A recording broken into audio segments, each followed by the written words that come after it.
Hey guys, happy day to you. Good morning, good afternoon, whatever it is when you're watching this video. This is Fred, Hatfield McCoy Museum Adventures. I'm probably going to post this on Fred McCoy 40 also. Change the pace a little bit. Go back to what Sheila and I started in, which was the Hatfield McCoy history. Correcting Hatfield and McCoy history. Over the years, there have been so many misconceptions, mistruths, fibs, lies about the feud. And over the years, Sheila and I, when she started this YouTube channel, we started out just correcting untrue stories. And as a police officer of 40 years and her education, in fact, Sheila's teaching all week. She's retired now, but she's substitute teaching all this week. So she's not here. But between the two of us and our careers before we retired, we became pretty good researchers and investigators. And what we've tried to do on feud, Hatfield and McCoy feud history, is correct things with proof. Unlike some of these Facebook pages and different things that's out there, and they post stuff, and I've covered this before, but if you're new, you haven't seen it, but they'll say, people will write in the comments and say, great history. They're not getting history at all. They're getting a made-up story to try to get clicks on that Facebook page or that YouTube channel. That's not history. That's what you might call spoken into history, but it's not history. It's not factual. It's made up. And it's been made up, and Sheila and I had proved it. Now, I used to get real excited over it. I got older and wiser, and I realized that people's going to believe what they want to believe about whatever it is that it's about. So, I may not detour or change anybody's mind. All I can do is, or Sheila and I, all we can do is put it out there. And once we put it out there, it's up to you to look at it and say, well, that's a bunch of malarkey, a bunch of crap, or wow, they proved their case. And that's what we try to do, is prove our case. I'm going to read you something, and it's been back on that Hatfield McCoy site. I think Keith Davis owns the site on Facebook, and why he doesn't do total history, I don't know. That's his Facebook page. He can do what he wants to with it, I imagine. But we've called his hand on several things throughout the years, and he's never corrected. He's never proven anything. He just continually runs the same myths, the same untruths, especially on certain particular stories. And this story, this is on Little Cap. This is on Cap the attorney, Cap the warrior, Cap all these different things. And in fact, if you'll go to Hatfield and McCoy Museum page, which this video is probably going to be on there also, but if you'll go there, there's a couple of the thumbnails. Just look for the thumbnails. And after you watch these videos, if it don't prove what we're saying, then, you know, we just didn't prove our case. You'll just have to say, well, they didn't prove it. I'm going to go ahead and believe what I'm seeing on this Facebook page, because we think when you watch those videos there, you're going to see that we proved our case. You know, let me read this, or some of it, and then I want to explain as I go along. Little Captain, he has been described as a fierce warrior, skilled rifleman, pistolier, and uncompromising enforcer for his father. William Anderson Cap Hatfield Jr., the second child of William Anderson Devilance Hatfield and Lavasi, was arguably the most violent among the feud participants during the height of the Hatfield-McCoy feud. And some of that's correct. You know, when Cap was 18, 19 years old is when Devil Anse in 1882 had him stand on line with his rifle and shoot 3 McCoy boys. Him and Johnsy. Johnsy was the oldest. Johnsy was 19, I believe, and Cap was 18. They stood on line and killed 3 men. After that, a few months later, Cap's first cousin, Nancy, her husband was killed. Just waylaid, just bushwhacked on the side of the road. It was always believed that Cap had fallen in love with Nancy, who was his first cousin. Nancy was the daughter of Emma Hatfield, and Emma and Devil Anse was brothers and sisters. So Cap and Nancy was cousins. After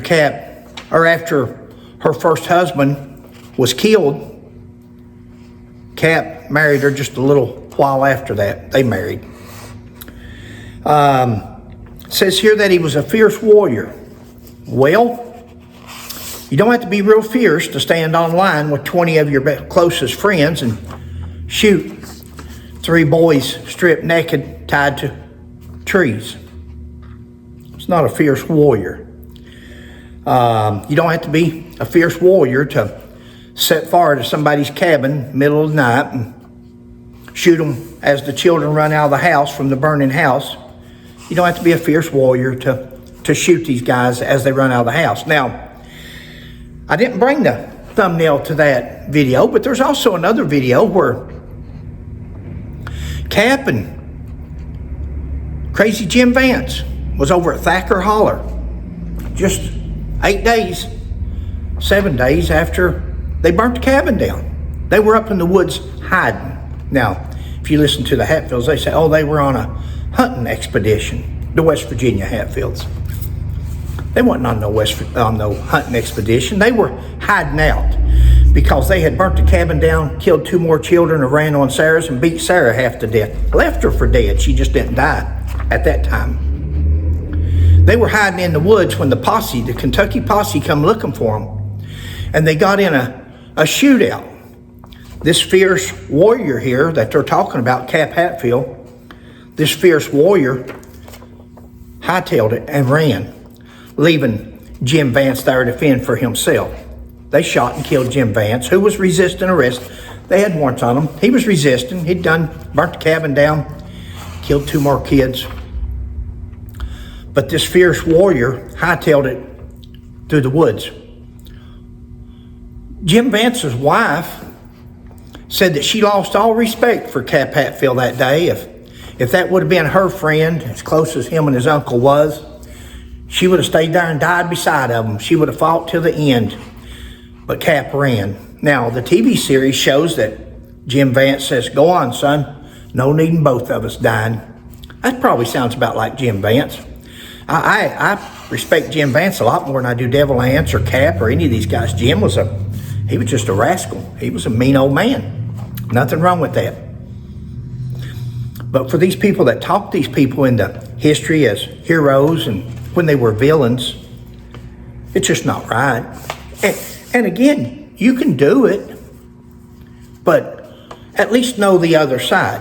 At least know the truth. So when you see these stories, you can say, is that what happened? Because we're going to show you just like those stories there. And Sheila's got over 500 videos, Hatfield McCoy feud videos, most of them correcting something, dealing with the feud. Over 500 videos. Go back to number 1 and start out.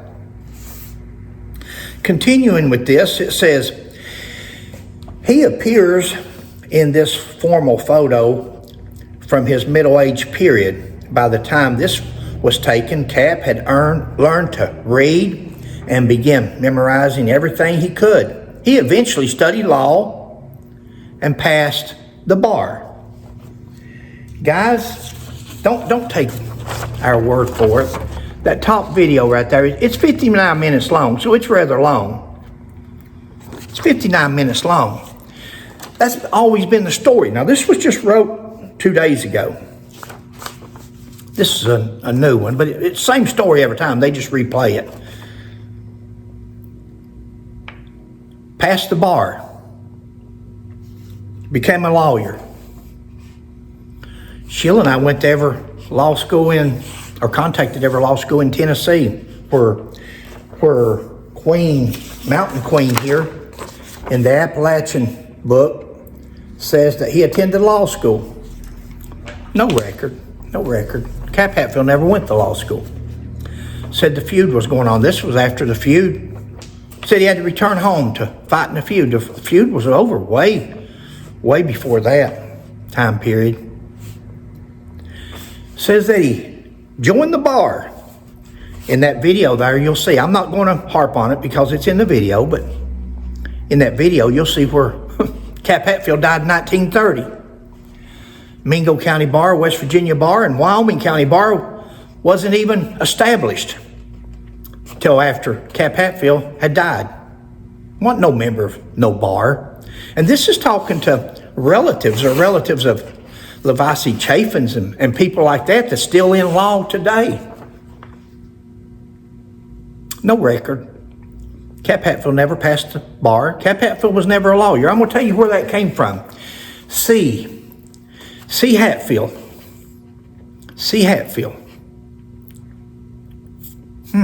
Cap Hatfield. Well, his name's William Anderson.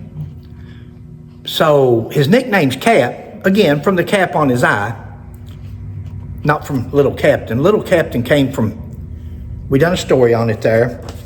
Captain Shepard Hatfield was Little Cap. Go watch that video. We'll show you proof. There's his tombstone beside of it. Little Captain. That's who Little Captain was. That's the one that starved to death. That's the one that Coleman C. Hatfield says died of malnutrition because Devil Anse got mad at Cap because Cap was out west on the run, and Devil Anse didn't think it was his duty to have to feed his children and take care of them. He starved to death. That's Little Cap. He's buried on the Hatfield Cemetery in front of Devil Anse. Right in front, that little small tombstone with a lamb on top of it, that's him. They buried him there. That's why Cap Hatfield wasn't buried on the home cemetery. Cap Hatfield buried on up the road. He didn't want to be buried on the same cemetery as his father after he let that happen to his son, Shep Hatfield. Now, Shep had a brother, Coleman A. Hatfield. Coleman A. is the one that told his son Coleman C. about Shep dying of malnutrition. Coleman A. Hatfield was actually an attorney. He was a lawyer. Coleman Hatfield. C. Hatfield. Cap Hatfield. C. Hatfield. See where they get the things mixed up? Now, some of them may have started that unintentionally. It may have been a mistake. C. Hatfield, and they say, oh, Cap Hatfield was a lawyer. No, Coleman Alderman Hatfield was a lawyer. Cap's son was a lawyer, not Cap. And Cap's stepson. When his wife, Nancy, somebody waylaid her husband, she was pregnant at the time. And Cap raised Glenn Allen as his son. And he became a lawyer. He actually did. Cap hung around him. Cap hung around his son, his stepson. That didn't make him a lawyer. Let's go on here. He eventually studied law and passed the bar. That's not true. Watch the other videos. Known throughout life as Little Captain. Captain or simply Cap. He was born in 1864 and passed away in 1930. His nickname originated from his father, Devil Anse, who was the captain of the local Confederate militia ragtag group of irregulars known as Logan Wildcats. Not true. We've got videos on top of videos on it if you want to go watch them. There's no such record Devil Anse Hatfield was ever a captain. In fact, he was barely there long enough to get a uniform. He was a deserter. He deserted right at the start of the first battle they had. He left. In the heat of battle, he chickened out and ran. Now, he started a group, and he called them Tug Valley Raiders, Logan Wildcats, because there was a group called the Wildcats. We've done a story on it. Go watch these videos and you'll see. All he done was stole that name to try to save face in front of his family, where him and several others in his family and in that unit deserted and ran. That's the battle that they deserted and ran in when Randall McCoy and Uriah McCoy, my great-grandfather, was taken prisoner of war. In fact, Uriah was actually even shot. They spent the rest of the Civil War in POW camps. His nickname originated from his father. Lovingly referred to his second son as Little Captain when he was a toddler demonstrating in his own way. The boy was a chip off the old block. Guys, again, believe what you want. If you want to believe that, believe it.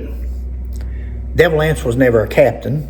He was a private. We've showed you the Civil War records. Nothing beats documentation of that time, because at that time, nobody knew Devil Anse and Randall McCoy was going to ever be famous for fighting a feud with each other. So there would have been no reason to lie and say one was a captain, one was private, one was 6 feet tall, one was 5'6". Devil Anse was 5'6". Randall McCoy was actually 6 foot. Over the years, they've changed it around. Spoken in the history, written in the history. Everybody and their uncle has written books on the Hatfield and McCoy feud. Most of them copying off the book prior to them, rather than researching Civil War records, court documents. Those are some good videos there. You know, that one there on the Mountain Queen, she says in her book that this is the lady that the fellow's doing the book on. It's called Appalachian something. And she says in there that before Cap died, that Randall McCoy come to see him, come to visit him in Logan County, and told him he's glad he didn't kill him during the feud. Cap died in 1930. Randall McCoy died in 1914. Randall McCoy never went to Logan County, West Virginia to see Cap, and especially in 1930 before he died. So many incorrect stories, so much incorrect history been passed off as the truth and as history. Now again, I used to get real bent out of shape. I realize now that don't matter how bent out of shape we get, people's going to believe what they want to believe. I come off sometimes as arrogant and a butthole. Now, got old, and pretty much that characterizes me probably at this age in life. After a 40-year career as a police officer, you tend to not believe people and different things, but that's why we like proof. Sheila and I like to show proof, because with proof, you can look at it, you've got it. You can still believe what you want to believe. If you want to believe the story that Cap was a lawyer, that Cap was a fierce warrior, or that Cap was a mugger, was Cap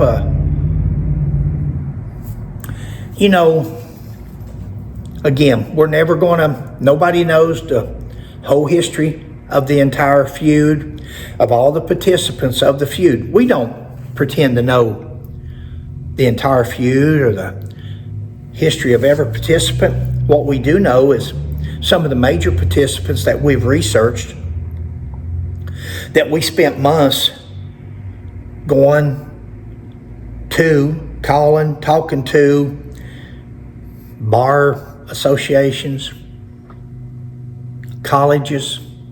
No record, Cap Hatfield. No record ever going to college. And again, the bar association wasn't even formed until he died in 1930. It's a myth, guys. Now, believe what you want, or when you read those stories, switch over to Hatfield McCoy Museum Adventures. Find the video on it. There's a video on practically everything that happened in the feud if we could research it and find anything out about it. There's a video on it. And you may be enlightened.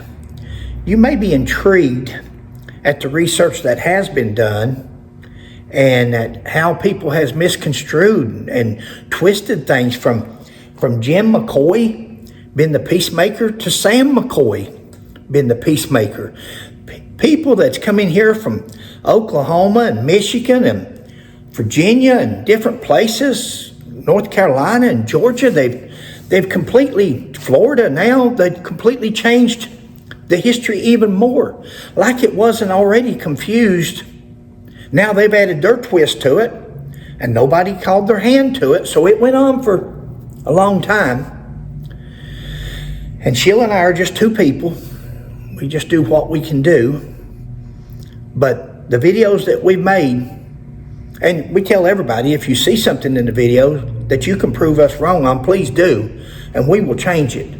We will correct it, apologize, and make sure that it's changed, because we don't want to put out the wrong history. Unlike Facebook pages and other YouTube channels that just wants the content to throw out there to make a video.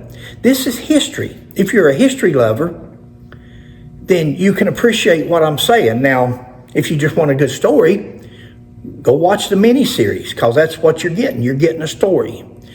That's not what happened. That's not people's backgrounds. That's not people's... This is Fred. Thanks for joining me. A little bit different, because I usually do this. I'll say Sheila's behind the camera. Well, Sheila's not behind the camera. It's actually holding it. Hey, guys, in the background here, that is the only bed that is surviving today. And there's Mike and Frank. You can go, and there's a video on Mike and Frank. Mike's actually laying on that bed, but that's Devil Ance's bed. His other bed burned up in the home place when Tennis set it on fire to get the insurance from it. So this is the only existing bed that Devil Ance confirmed that Devil Ance ever slept on. And that was in Goldie's hardware store. And it was put there by Nancy Hatfield, Wall Hatfield's daughter, Nancy Hatfield Steele, when she built that store in the 1890s. This bed and the bed we've got upstairs, Mother bought them off of Goldie when she was living, and the family put them in the museum. And the family has decided, since Mother's passed away, to start selling stuff. So if you're interested in any Hatfield McCoy memorabilia, artifacts, I can put you in touch with the family, and some of them told me to handle it, whatever y'all want to do. But if you'd be interested in owning the only bed that Devil Ance ever slept in other than his own, that's confirmed, the family has it here in Mother's collection.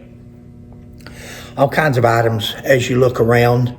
And you can contact us through our website, fredmccoy.com. And other than that, we'll catch you on the next one. Thanks, guys.